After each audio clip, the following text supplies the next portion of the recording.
મન, આત્મા ને મગજ. માઇન્ડ. માઇન્ડ એટલે બ્રેન. બ્રેન મન અને અને આત્મા. મન અંતસ્કરણના ભાગમાં જ્યારે ડિસ્ચાર્જ થવાનો થાય છે, આ બ્રેન છે ને, તે બ્રેન તો ચાલુ જ રહે છે નિરંતર. પણ એના હિસાબ છે તે 3 ને 3 મિનિટે હિસાબ આવે, તે વ્યવસ્થિત ના મારફત આવે, બ્રેનમાં આવે. બ્રેનમાંથી મનના થ્રુ ડિસ્ચાર્જ થાય. એટલે વિચાર આવે તમને. વિચાર આવે તે વખતે વિચારોનો ગુજરો ભર્યા કરે ત્યારે તે ઘડી મન હોય છે. અને આત્મા એ જાણે, બધી એ બધા જ વિચારોને જાણે તે આત્મા છે. આ બધા વિચારોને જે જાણે તે આત્મા છે. વિચારોમાં તન્મયકાર થાય તે આત્મા નથી. વિચારોમાં તન્મયકાર થાય એટલે આત્માની શક્તિ ઘટી ગઈ. ત્યાં આગળ જીવાત્મા કહેવાય. તો જીવાત્મા અને શુદ્ધાત્મા તો બધું જાણ્યા જ કરે અંદર. તારે શુદ્ધાત્મા તમને શું વર્તે છે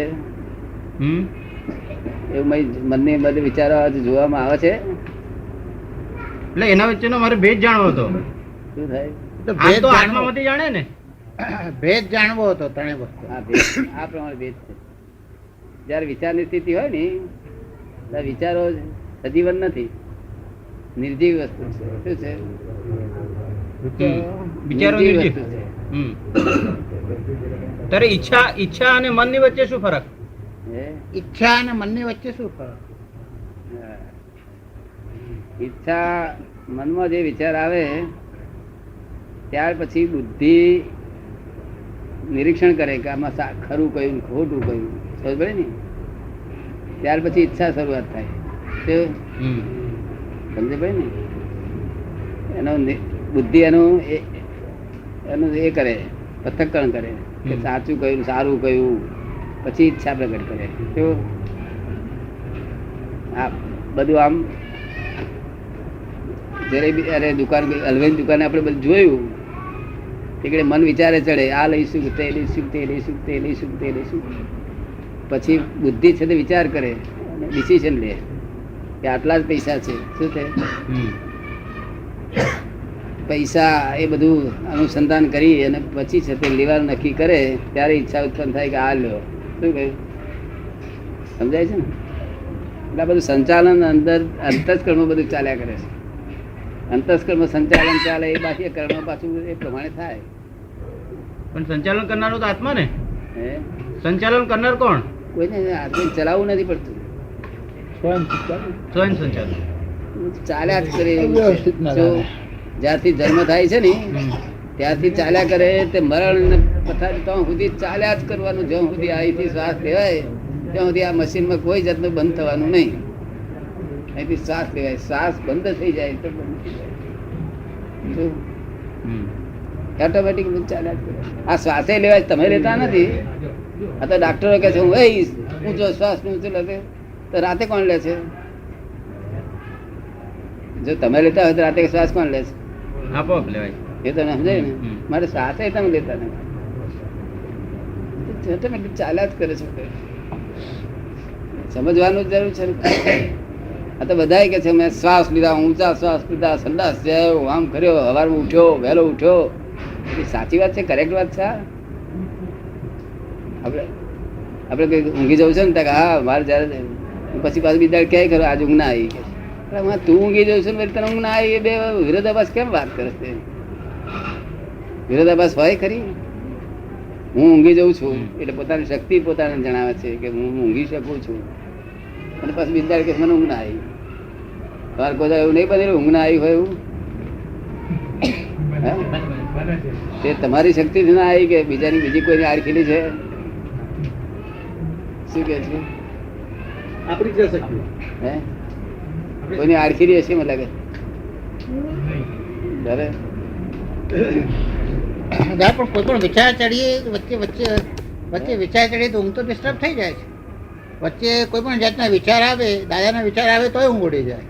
હા, વચ્ચે આખી ઊંઘ કલાક નીકળી જાય. પણ ઊંઘે પોતાના તાબામાં નથી ને વિચાર આવે તે પોતાના તાબામાં નથી. બધી પરસપતા છે બધી. આખી પર સત્તા છે શું? પર સત્તાને પોતાની સત્તા છે એવું માને છે જીવ, એ નમ્રાંતિ. શું પર સત્તાને પોતાની સત્તા માને છે? થોડુંક તમને સમજાયું મને આ શબ્દ વાક્ય એક બે આની સમજાયું કે ચારોને શું કે છે? સમજાય. એટલું સમજાય તો બહુ ઉકેલ આવે. આ પર સત્તા છે, તેથી હું કહું છું સંદાસ જવાની શક્તિ આ વર્લ્ડમાં કોઈ જન્મ્યો હોય તેને પોતાની સ્વતંત્ર શક્તિ હતી નહીં. સંદાસ જવાની સી રીતે માન્યામાં આવે? તમને માને આવે એ વાત નથી આવતી ને? તમને આવે છે? પેલા ભાઈને આવે છે? સી રીતે માન્યામાં આવે? જયારે અટકે ત્યારે ખબર પડે કે ઓ આ તો આપણી શક્તિ. ડાક્ટર બોલાવો, ડાક્ટર બોલાવો, ડાક્ટર બોલાવો. આચાર્ય બધા મારી મેં આટલું કર્યું, મેં આમ કર્યું, તેમ કર્યું, બધું આમ કર્યું, પદ્માસન કર્યા અને આમ એ કર્યું, તે કર્યું, બધું આ બોલે છે એ બધું જ ભ્રાંતિ છે. જેને અનકોન્શિયસ બનાવવા હોય તે શું દર કઈ રીતે થાય? હે અનકોન્શિયસ દવાની શીશી સુગાડીને અનકોન્શિયસ બનાવે છે. ઠીક છે. એ તો પેલું સીસી સુંગાડીને બેભાન બનાવે છે, દવાની સીસી સુંગાડીને. એ તો શું ત્યાં આગળ ક્યાં જાય છે આધ્યાત્મિક શક્તિ? હા, તે તે વખતે આધ્યાત્મિક શક્તિ ક્યાં જાય છે એમ પૂછે.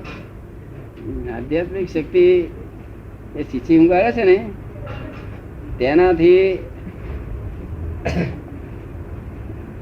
આ બધું મગજ બધું આ બધું ડલ થઈ જાય. બધું જ્ઞાન જે જ્ઞાન તંતુઓ છે ને તે બધા ડલ થઈ જાય ને એટલે પહોંચે નહીં. પછી ત્યાં આગળ કાપે નહીં, પહોંચે નહીં મગજમાં. શું પહોંચે નહીં એટલે એની અસર ના થાય છે. અને આત્મા તો ખસી જ જાય છે. જ્યાં આગળ વેદના થાય એવું હોય ત્યાં આગળ આત્મા હોય નહીં. આત્મા તો અમુક વેદના વધી નહીં એટલે કોઈ સ્ત્રી હોય દવાખાના મૂકી હોય ડિલિવરી માટે તો વેદના વધી એટલે સ્ત્રી બેભાન જ થઈ જાય. અમુક વેદનાથી આગળ આત્મા નહીં ટકે નહીં, બેભાન કરી નાખે. તે આત્મજ્ઞાન વાળી સ્ત્રી હોય, આત્મજ્ઞાન વાળી સ્ત્રી હોય તો પછી એ વેદનાને સહન કરી શકે કે નહીં? તે ના થઈ જાય. હે તે ના થઈ જાય. બરાબર ને? અને તે જો કચાશ થઈ જાય તે ના થાય. એ જાગૃતિ એની ના જતી. એ જ્ઞાનની જાગૃતિ તે વખતે જ કામ લાગે, આવા ટાઈમ જ કામ લાગે ને. જો મારા બદલે તમને થાય. તમે અત્યારે જાગો છો કે ઊંઘો છો? વિચારો નિર્જીવ છે, વિચારો નિર્જીવ છે એવું તમે કહ્યું. હા, પણ હવે બધી જે બહારની રિલેટિવ ક્રાંતિઓ અને રિલેટિવ ફેરફારો થયા તે તો વિચારોના, લેખકોના કે સાયન્ટિસ્ટના કે પોલિટિકલ સાયન્ટિસ્ટના, એ બધાના વિચારના જોડે બધા બહારની ક્રાંતિઓ તો થઈ. હા, પણ કોઈ જીવતો જ નથી ને. પણ જ્ઞાનીની ભાષામાં કોઈ જીવતો નથી. આ તો ઊંઘમાં જીવે છે લોકો. પણ એની ઇફેક્ટ ઉઘાડી વાંખના ઊંઘમાં જીવે છે લોકો. પણ એ બહારની દુનિયામાં વિચારોની ઇફેક્ટ તો જબરજસ્ત છે ને.